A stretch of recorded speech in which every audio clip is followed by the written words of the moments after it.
మీ ఇంట్లో కార్ని రెంట్కిచ్చి డబ్బు సంపాదించాలనుకుంటున్నారా? అయితే వెంటనే ఈ నెంబర్కి కాల్ చేయండి. హలో నమస్తే, వెల్కమ్ టు అవర్ ఛానల్. ప్రస్తుతం మనతో అడ్వకేట్ వరుణ్ గారు ఉన్నారు. వీరితో మాట్లాడి కొన్ని విషయాలు మనం ఈరోజు చర్చిద్దాం. నమస్తే అండి. నమస్తే అండి. ఈ మధ్య కాలంలో ఎక్కువగా కొన్ని ఫ్రాడ్ కాల్స్ అనేవి వస్తున్నాయి. చాలా మంది ఫేస్ అవుతున్నారు అండ్ చాలా కంప్లైంట్స్ కూడా వచ్చాయి. బయట కూడా మనం చాలా నష్టపోవడం అనేది జరుగుతుంది. అది ఏంటి అంటే, ఒక కాల్ వస్తుంది, ఫ్రాడ్ కాల్, అన్నోన్ నంబర్ నుంచి. సో అది ఎప్పుడైతే ఎత్తుతామో మనకి పోలీస్ వాళ్ళు మాట్లాడడం, మీరు సో అండ్ సో కేసులో విరుక్కున్నారు అది ఇది అని చెప్పేసి, అండ్ వీడియో కాల్ చేసి సమ్ పోలీస్ అపియరెన్స్ లోనే ఉంటుంది యూనిఫామ్, అండ్ బ్యాక్గ్రౌండ్ లో స్టేషన్ లో ఉన్నట్టే వాళ్ళకి అంత సెటప్ చూపిస్తున్నారు. పోలీస్ సెటప్ తోటే వెనకాల వాళ్ళు మాట్లాడడం జరుగుతుంది. అండ్ ఎప్పుడైతే పర్సన్ భయపడి అదేదో కేసు అని చెప్పేసి వీళ్ళు భయపడిన వెంటనే వీళ్ళు ఏదో సమ్ అమౌంట్ డిమాండ్ చేయడము, అండ్ సరే కొంచెమే కదా అని చెప్పి కేసు నుంచి బయటపడడానికి అని చెప్పేసి వీళ్ళు భయపడేసి ఏదన్నా అకౌంట్ షేర్ చేయడం ఏదో జరిగినప్పుడు అకౌంట్ లో ఉన్న మిగతా అమౌంట్ కూడా వాళ్ళు స్వైప్ చేయడం అనేది జరుగుతుంది. సో ఇది ఎక్కువగా ఈ స్కామ్ అనేది ఇప్పుడు రీసెంట్ గా చాలా మంది ఫేస్ చేయడం జరుగుతుందండి. సో ఈ స్కామ్ నుంచి గురించి కూడా మాకు కొంచెం మీరు ఎక్స్ప్లెయిన్ చేయాలి. అండ్ వీటి నుంచి బయటపడడానికి ఏమైనా మనకి ఉన్నాయంటారా? షూర్ అండి, ఖచ్చితంగా ఉన్నాయి. ఇవన్నీ కూడా డిజిటల్ అరెస్ట్ కిందకే వస్తాయండి. Digital arrest, yes. And actually digital arrest అనేది ఏమీ లేదు, కూడా అసలు ఆ కాన్సెప్టే లేదంటారా? లేదు. అండ్ మన దగ్గర ఒక లక్కీగా మనకు ఉన్న అడ్వాంటేజ్ అంటే, ఈ హైదరాబాద్ లో సైబర్ క్రాప్స్ వల్ల మనకు చాలా మంది కూడా రికవరీ జరగడం జరిగింది. రీసెంట్ గా 1.5 CR అట్లాంటి అమౌంట్ కూడా వాళ్ళు రికవర్ చేశారు మన సైబర్ పోలీస్ వాళ్ళు. సో ఇది మన అచీవ్మెంట్ అని చెప్పుకోవచ్చు. మన పోలీస్ వాళ్ళు త్రూఅవుట్ ఇండియాలో కూడా మనకు రికార్డ్ ఉంది. ఓకే, ఎక్కువ నెంబర్ ఆఫ్ కేసెస్ కూడా సాల్వ్ చేయడం జరిగింది, ట్రేస్ అవుట్ చేశారు. పర్సన్ రాజస్థాన్ ఉంటే కూడా తీసుకొచ్చారు వాళ్ళని, using the technology and all. So మనకు వెసులుబాటు ఉంది, మనకు ఒక అడ్వాంటేజ్ ప్లస్ పాయింట్స్ ఉన్నాయి ఇక్కడ. And coming up to this point, ఈ డిజిటల్ అరెస్ట్ అనేది జస్ట్ బిగ్ స్కామ్ ఇది. ఓకే, ఇక్కడ పోలీస్ యూనిఫామ్ తో వేసుకొని వాళ్ళని నమ్మించి, వీళ్ళకి ఏదో అంతకుముందు ఇష్యూస్ ఉన్నాయి, ఇలా ఉన్నాయి, సో సెక్యూరిటీ డిపాజిట్ లాగా మీరు కొంచెం కడితే, లేకపోతే ఇంకేదైనా మీరు పే చేస్తే మేము అందులో నుంచి అరెస్ట్ చేయము, ఇలా మీ పైన ఒక కేసు వచ్చింది, కొన్ని చోట్ల మీరు అక్కడక్కడ ఇలా చేశారు అలా చేశారు అని చేసి, and the persons very much థరోగా వీళ్ళ గురించి తెలిసిన వాళ్ళు ఉన్నారు. ఎందుకంటే అన్నోన్ పర్సన్ గురించి మనకు అంత డేటా కూడా అంత ఈజీగా ఇవ్వరు. ఇప్పుడు రైట్ టు ఇన్ఫర్మేషన్ యాక్ట్ పరంగా కూడా ఒకటి తెలుసుకోవాలని దానికి ఒక మీన్స్ ఉంటాయి, లేకుండా ఎవరు తెలిసిన వాళ్ళే who are into this things వాళ్ళే చేస్తారు అవి అన్నోన్ కాల్ ద్వారా. ఇన్ జనరల్ గా అది రీసెర్చ్ లో ఇప్పుడు రీసెంట్ గా జరిగిన కేసెస్ లో కూడా జరిగింది అది. అండ్ మెయిన్ గా కూడా ఏదో పెద్ద స్కామ్, డిజిటల్ అరెస్ట్ పేరు మీద పోలీస్ యూనిఫామ్ వాడొచ్చు, కొన్ని వీళ్ళవి ట్రాక్ రికార్డ్స్ తీసి ఉండొచ్చు, ఏదో చేసి మనీ వేస్తే బాగుంటుంది అంటే ఇక్కడ నుంచి క్లియర్ అయిపోతుంది, మీకు ఇష్యూ ఉండదు. అసలు ఎవరు కూడా పోలీసు వాళ్ళు ఆన్లైన్ లో మనీ అడగరు. పోలీస్ యూనిఫామ్ లో ఆన్లైన్ అరెస్ట్ చేయడం అనేది ఇంతవరకు లేదు. కొత్తగా వచ్చిన క్రిమినల్స్ లాస్ లో కూడా ఎక్కడా కూడా లేదు. ఇక్కడ ఏంటంటే బేసికల్ గా ఈ ఫియర్ ఫ్యాక్టర్ ద్వారా సంథింగ్ ఏదో జరిగిపోతుందేమో, సొసైటీలో వాళ్ళకున్న రెప్యుటేషన్ పోతుందేమో, people may think them bad. If they are sound enough, they are being dragged to this such kind of activities. Digital arrest ఉండదు. అయితే వీటికి కొన్ని రెమెడీస్ ఉన్నాయి. అంటే వీటి వలలో పడకుండా ఉండాలంటే బేసికల్గా ఇప్పుడు మనకు కొన్ని యాప్స్ ఉన్నాయి. ట్రూ కాలర్ యాప్ ఉంది. ఆ ట్రూ కాలర్ యాప్ ద్వారా మనకు తెలుస్తుంది అట్లీస్ట్ ఎవరు కాల్ చేస్తున్నారు. చాలా మటుకు సిమ్ మార్చినా కొన్ని చోట్ల ఎన్ని జరిగినా కూడా ఆ యాప్ ద్వారా తెలుస్తుంది. అండ్ అన్నోన్ కాల్స్ వెతాల్సిన అవసరం కూడా ఎక్కువ మటుకు ఉండదు. ప్రొఫెషనల్ కానీ ఇప్పుడు ఎంప్లాయీ ఉన్నాడు అనుకోండి, ఆఫీస్ నుంచి బాస్ నుంచి వస్తాయి, ఫ్రెండ్స్ రిలేటివ్స్ ఎవరో కాల్ చేస్తారు. అన్నోన్ పర్సన్స్ ఎవరు కాల్ చేస్తారు? ప్రాజెక్ట్ కానీ టీమ్ లీడర్స్ కానీ ఎవరు చేసినా వాళ్ళకి తెలుస్తుంది. సో మెయిన్ గా ఈ ట్రూ కాలర్ యాప్స్ ద్వారా అండ్ అన్నోన్ పర్సన్స్ కాల్స్ కూడా రిసీవ్ చేయడానికి అవసరం లేదు. కొన్ని చోట్ల లింక్స్ కూడా పంపిస్తారు. ఆ లింక్ క్లిక్ అయితే ఓటీపీ పంపించమని వీళ్ళ అకౌంట్ నెంబర్ కూడా వాళ్ళకి వెళ్ళిపోతుంది. And most of all they are very smart people. వాళ్ళు ఎలాగోలో ట్రాక్ చేస్తారు వీళ్ళ ఇన్ఫర్మేషన్. సో అసలు ఇవి టచ్ చేయకుండా ఉండటం. ఓకే, అండ్ బేసికల్ గా వీళ్ళు కొంచెం సోషల్ అవేర్నెస్ కూడా, what is happening in the society, దీన్ని కొంచెం డెప్త్ గా స్టడీ. కాకపోతే మన దగ్గర మంచి పోలీస్ వాళ్ళు ఉన్నారు, తీసుకొచ్చి రీసెంట్ గా నేను టేకప్ చేసిన కేసులోనే నాంపల్లి కోర్టులో ఒక కేసులో ఆర్డర్ కూడా వచ్చేసేసింది ఆల్రెడీ, వాళ్ళకి రిటర్న్ అవుతున్నాయి మనీ. సో ఇలాంటివి ఉన్నాయి కాబట్టి మనం కొంచెం అవేర్నెస్ తోటి కొంచెం స్మార్ట్ గా ఉండి ఎవరికి పడితే వాళ్ళకి ఓటీపీ షేర్ చేయవద్దు అంటారు. అండ్ మనకున్న పెద్ద అడ్వాంటేజ్ అంటే రిజర్వ్ బ్యాంక్ ఆఫ్ ఇండియా కూడా మనకి ఏదన్నా ఒకవేళ మనీ ఇలా సైబర్ ఫ్రాడ్ లో వెళ్తే it be digital or someone, అవును మరి it comes under cyber crime only. అవును అందులో కనుక వెళ్తే 3 days లో మీరు అప్లై చేస్తే మీకు కాంపన్సేషన్ వచ్చే అవకాశం ఉంటుంది. అలా ఓకే వచ్చింది కూడా.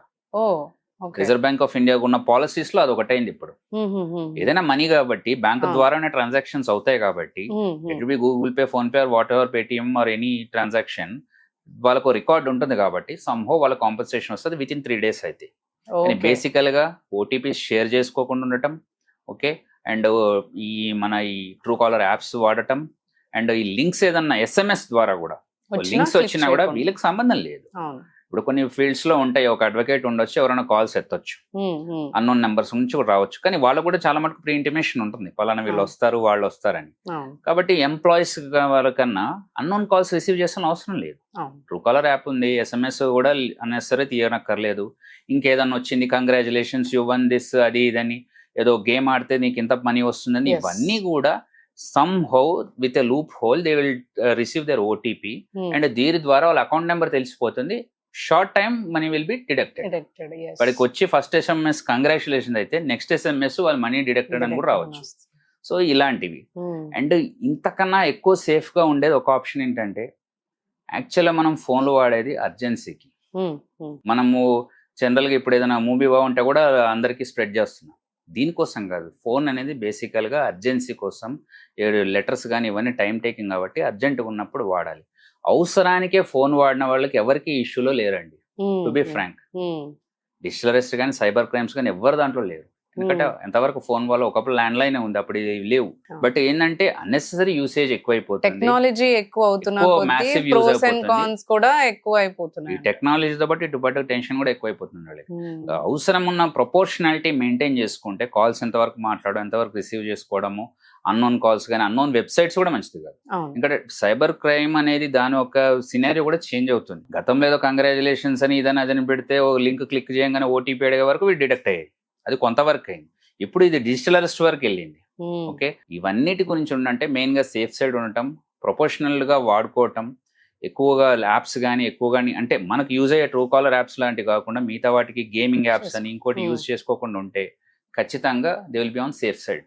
ఓకే అండ్ మనకి important point, Reserve Bank of India పరంగా ఒకవేళ ఏదైనా ఫ్రాడ్ లో పోతే Cyber crime 3 days అన్నా? లోపల వాళ్ళు ఇన్ఫార్మ్ చేస్తే ఖచ్చితంగా కాంపన్సేషన్ వస్తుందని చెప్తారు. సో సైబర్ క్రైమ్ అని మనం ప్రూవ్ చేసుకుంటే 3 days లో వాళ్ళ కాంపన్సేషన్ ఖచ్చితంగా, వస్తుంది. అండ్ ఖచ్చితంగా. ఇలాంటి సైబర్ క్రైమ్స్ ఎప్పుడైనా ఎవరైనా ఫేస్ చేసినప్పుడు వాళ్ళు ఎక్కడికి వెళ్ళి ప్రాసెస్ అనేది చేయాలంటారు, ఏం చేయాలంటారు అసలు అలా జరిగినప్పుడు వెంటనే? ఖచ్చితంగా మనకు సైబర్ పోలీస్ స్టేషన్స్ ఉన్నాయి, సైబర్ క్రైమ్స్ పోలీస్ స్టేషన్ ఉన్నాయి, ఇక్కడ మనకు ఎల్బీ స్టేడియం దగ్గరనే ఉన్నాయి. ఓకే అక్కడ వాళ్ళ సైబర్ కమిషనర్ కి మనకు ఎఫ్ఐఆర్ అక్కడ మనం పోయి అక్కడ ఇన్ఫార్మ్ చేయాలి, ఫస్ట్ కంప్లైంట్ ఇవ్వాలి, ఎంత Okay. స్థాయిలో అని చూసి ఆ నెక్స్ట్ స్టెప్స్ అని వాళ్ళు తీసుకుంటారు.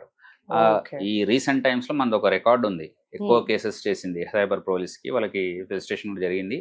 సో ఓకే మంచి సక్సెస్ రేట్ ఉందని చెప్పుకోవచ్చు. చాలా కానీ వరకు మనకు అయిపోతున్నాయి. ఇక్కడ ఒకటి చెప్పుకోవాల్సింది, మెడికల్ టెర్మినాలజీ పదమైనా కూడా ప్రివెన్షన్ బెటర్ దాన్ క్యూర్ అని, అవును. అంత దూరం పోకుండా చూసుకుంటే ఇంకా సేఫ్ సైడ్. అవును.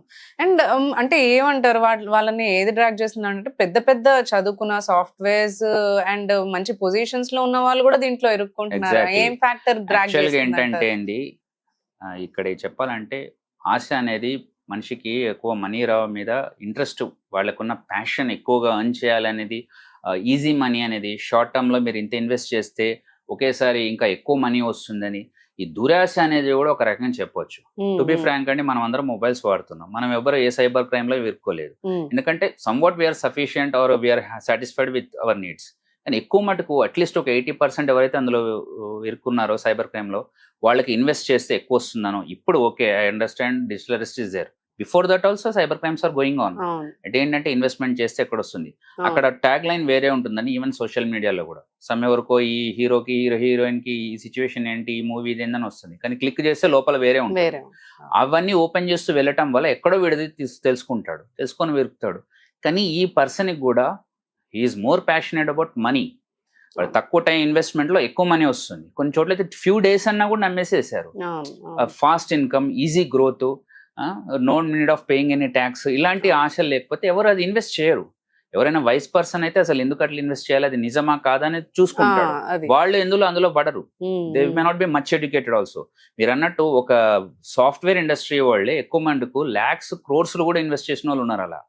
ఎందుకైందంటే ఆ దురాశ దుఃఖానికి చేయటం అన్న స్లోగన్ ఇక్కడ ఖచ్చితంగా వర్తిస్తుంది. ఎందుకంటే at least some portion of people are liable for it. You are well educated, you have thorough knowledge of the computer science, Java, నువ్వు SAP ఎన్నో చేస్తున్నావు, నీకు ఎందుకు అంత ఆశ? నీకు ఇన్వెస్ట్మెంట్ పెడితే ఎక్కువ మనీ వస్తుందని వాడు చెప్తాడు, OTP పెడతా, అన్ని చేసావు. లాస్ట్కి ఏమైంది? ఎందుకంటే అంత కూడా కరెక్ట్ కాదని నేను అనుకుంటున్నాను. ఎందుకంటే ఇల్లిటరేట్ పీపుల్ కూడా చాలా మంది పడలేదు సైబర్ మోసాలు. ఎందుకంటే తెలిసి ఈజీ మనీ ఎప్పుడు రాదండి. కస్టేశ్వలి అన్నప్పుడు ఈజీ మనీ రాదు, అదేదో ఫ్రాడ్ అనేది తెలుసుకోవాలి. కానీ వీళ్ళకున్న వీక్నెస్ ని వాళ్ళు క్యాచ్ చేసుకొని మనీ డ్రాగ్ చేశారనేది నేను అనుకుంటున్నా. అందులో కొంత ఇన్నోసెంట్ పీపుల్ లేకపోతే కొంచెం జెన్యున్ పర్సన్స్ కి వాళ్ళకి న్యాయం జరిగింది. ఫర్దర్ గా ఏంటంటే ఈ అవేర్నెస్ మనిషి కూడా ఎక్కువ ఆశ ఉండకుండా ఈ యాప్స్ వాడటము, జాగ్రత్తలు పడటం వల్ల ఎక్కువ మటుకు సేవ్ అవుతుంది. అండ్ RBI పాలసీస్ కూడా అటాచ్ అయ్యి ఉంటే ఖచ్చితంగా వాళ్ళు కాంపన్సేషన్ ఉంటుంది. ఓకే అండి, thank you so much. Thank you.